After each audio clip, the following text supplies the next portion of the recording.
ये खबर राजस्थान के जोधपुर से। ऑपरेशन तमस 40,000 के इनामी तस्कर को पकड़ा। जोधपुर रेंज की साइक्लोना टीम को मिली एक और सफलता।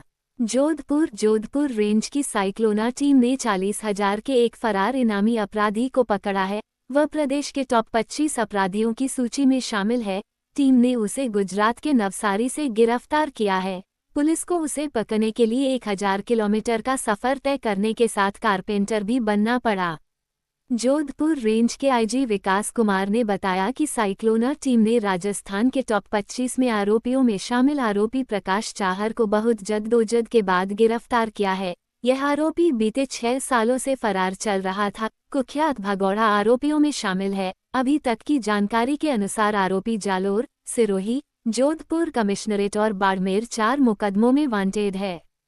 आरोपी मुंबई की लोकल ट्रेन में चक्का पैसेंजर से मोबाइल लेकर अपने लोगों से संपर्क करता था, फिर वहां से अपने ठिकाने पर पहुंच जाता था। गुजरात, महाराष्ट्र और राजस्थान में अलग अलग जगह पर रहकर मारवाड़ में नशे का कारोबार चलाता था। पुलिस को तस्कर के कई सारे सुराग हाथ लगे हैं। प्रकाश ने मुंबई में अपना डेरा डाला। सूचना के आधार पर साइक्लोन की टीम मुंबई पहुंची। उन्होंने बताया कि शातिर आरोपी पुलिस से बचने के लिए ट्रेन में चक्कर लोगों से फोन मांगकर अपने गुर्गों के संपर्क करता और फिर ट्रेन से नीचे उतर जाता। ऐसे में टीम ने कड़ी मेहनत से आरोपी का पता लगाकर पहुंची, लेकिन वह उससे पहले अपना ठिकाना बदलकर गुजरात के नवसारी पहुंच गया। टीम लगातार आरोपी का पीछा करते हुए गुजरात की नवसारी पहुंची। यहां पर टीम के सदस्य लकड़ी के कारीगर बन गए और आरोपी की तलाश शुरू की, जिसके कई दिन बाद पुलिस आरोपी प्रकाश चाहर तक पहुंची और स्थानीय पुलिस की मदद से आरोपी को गिरफ्तार करने में सफलता प्राप्त की। फिलहाल पुलिस आरोपी से पूछताछ करने में जुटी है ताकि इस नेटवर्क में शामिल अन्य आरोपियों तक पहुंचा जा सके, इसलिए रखा ऑपरेशन तमस नाम। पुलिस महानिरीक्षक विकास कुमार ने बताया कि इस ऑपरेशन का नाम ऑपरेशन तमस रखा गया क्योंकि नशे के जहर के माध्यम से लोगों के जीवन में अंधेरा फैला रहा था। विडंबना थी कि उसका खुद का नाम प्रकाश था। खुद का नाम प्रकाश और समाज के जीवन में अंधेरा फैलाने का काम, इसलिए इसका नाम ऑपरेशन तमस रखा गया था। आप देख रहे हो देश का तेजी से बढ़ता हुआ इंडिया 28 न्यूज। मनीष मेहता, जिला ब्यूरो चीफ की ये खबर। रेंज की साइक्लोना टीम ने एक और बड़ी सफलता हासिल करते हुए राजस्थान के टॉप 25 में शुमार 40,000 के इनामी प्रकाश चाहर पिछले करीब 11-12 वर्षों से इस व्यापार में है। बहुत ही रोचक इसकी जीवन कथा है। लकड़ी का काम करने के रूप में इसने अपना व्यापार शुरू किया उदयपुर में किसी रिश्तेदार के साथ। फिर वहां से मार्बल का काम शुरू किया और काम की थकान मिटाने के लिए इसने अफीम और डोरा चूरा लेना शुरू किया और उसी और अफीम और डोरा चूरा से फिर इसने अपने जीवन की गरीबी दूर करने का बीड़ा उठाया। लंबे समय से जो मादक द्रव्यों का एक नेटवर्क चलता है चित्तौड़ मंदसौर के इलाके से मारवाड़ की तरफ सप्लाई करने का या आपूर्ति का, धीरे धीरे उसका सरगना बन बैठा। इस ऑपरेशन का नाम ऑपरेशन तमस रखा गया क्योंकि नशे के जहर के माध्यम से लोगों के जीवन में स्याह अंधेरा फैलाने का अभियान शुरू किया और विडंबना देखिए कि नाम स्वयं प्रकाश था। खुद का नाम प्रकाश और समाज के जीवन में अंधेरा फैलाने का काम, इसलिए इसका नाम ऑपरेशन तमस रखा गया था। इसके काम करने का जो तरीका था, इसने अपने आप को निम्बाहेड़ा के एक छोटे से कस्बे में स्थापित कर रखा था। वहीं से अफीम और डोरा चूरा जमा करना और अपने गुर्गों के माध्यम से मारवाड़ में आपूर्ति करना, यह इसका खेल चलता रहा काफी लंबे समय तक। जब हम लोगों ने सरगनाओं पर शिकंजा कसना शुरू किया तो इसके बारे में जानकारी मिली।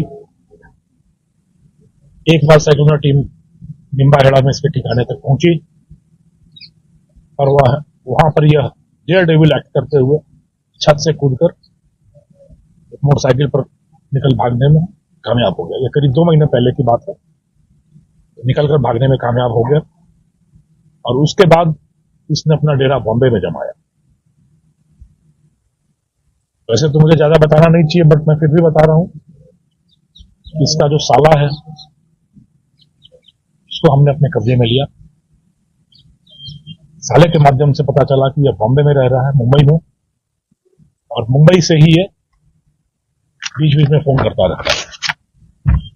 जब हमने उस सूत्र सूचना पर काम करना शुरू किया तो इसके शातिरपने की इंतहा यह थी, ये वहां पर ट्रेन में चढ़ता था, लोकल ट्रेन में, और किसी भी आदमी से उसका फोन लेके कि भाई साहब एक फोन करना है, अपने 2-3 कॉन्टैक्ट्स को फोन करता था और फिर ट्रेन से वापस लौटा था।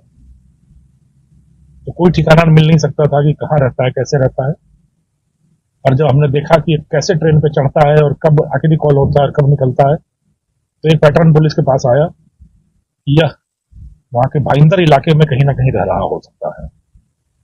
फिर हमारी टीम करीब 15 दिन तक मुंबई के भाईंदर इलाके में रही, पर इसका कोई ठिकाना नहीं था, क्योंकि जो हमने आपको बताया कॉल करने का तरीका वो बड़ा ही शातिर तरीका था। तो वहां लकड़ी का काम करने वालों से जब हम लोगों ने कॉन्टैक्ट किया, कई तरह के मजदूरों से, तो उन्होंने बताया एक है जो बड़ा रईस की तरह रहता है